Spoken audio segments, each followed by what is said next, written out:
No, it's not the new Gundam for Ka, it's the LED unit in its neck.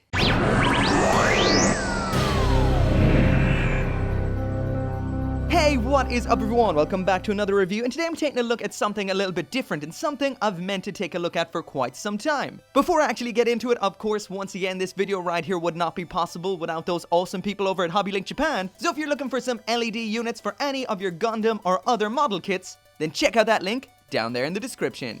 So the box right here is fairly basic, just tears open. Wow, that worked. Usually they don't work for me at all, but at the same time, these don't tend to work for me either. I tend to have a lot of problems with Bandai's actual LED units. So in here we get just the one unit. I can't remember the price of this right now, so I'll pop it right there so you can see. And a lot of the times, when you have kits that have LED functionality, they don't include this unless they're a special edition, a variant or something like that. And of course, the main color most people would be going for is either a standard colored one like an orange or white. I don't even know if they have a white. Or if it's Gundam 00 kits, then it would probably be green. As for the blue one, I'm not sure if there's anything specifically to use this for. Maybe if you're making a custom, if there is a particular kit that needs blue LEDs, more than likely it's probably something I don't know, like Ultraman, Space Battleship, Yamato, or something like that.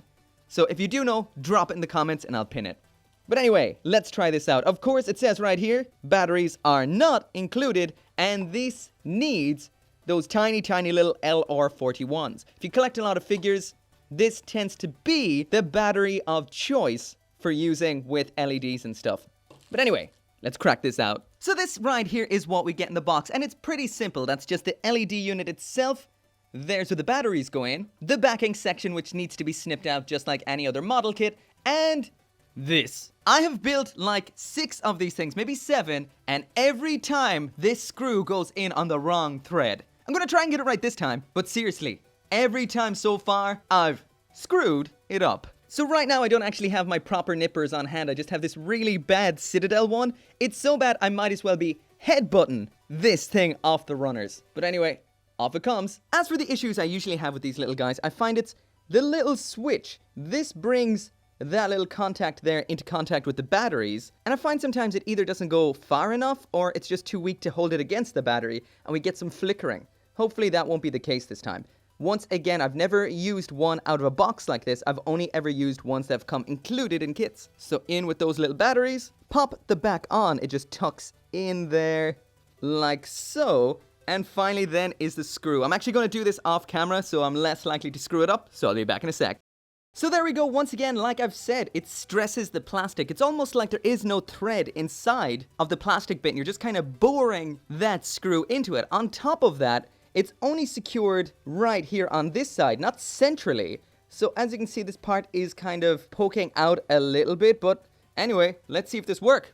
Lights off and on. Well, so far so good. This one isn't flickering for me. It's extremely, extremely bright, looking good.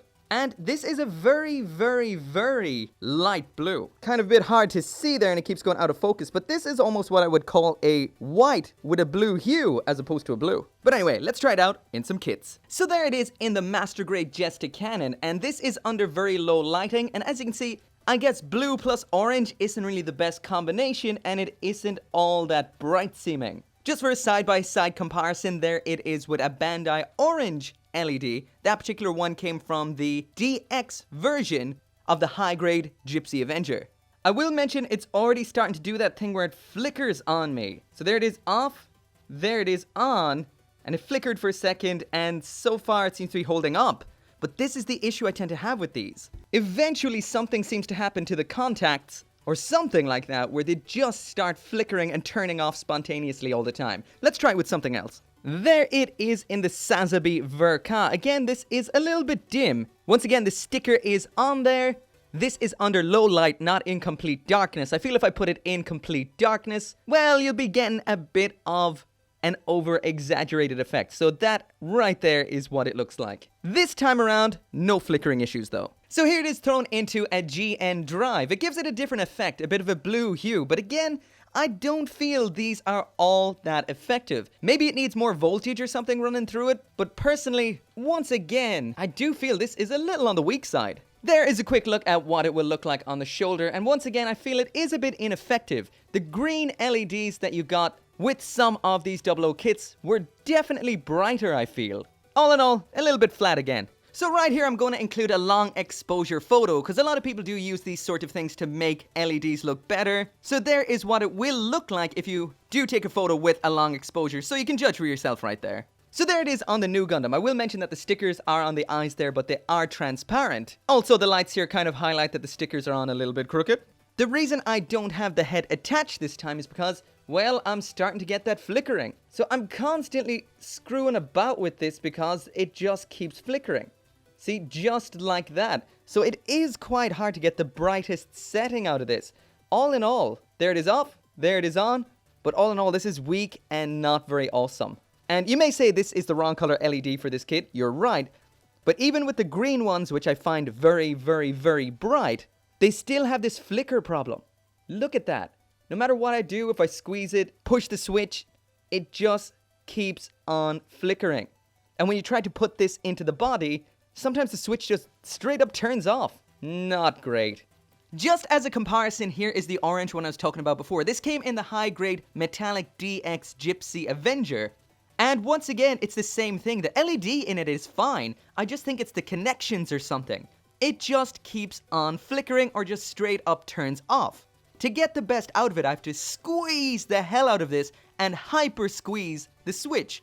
And I know some people might say that that's what broke it, but no, it was like that already. Even if you open it up, fiddle around the connections a bit, you may get it to work for a little while, but it's gonna crap out.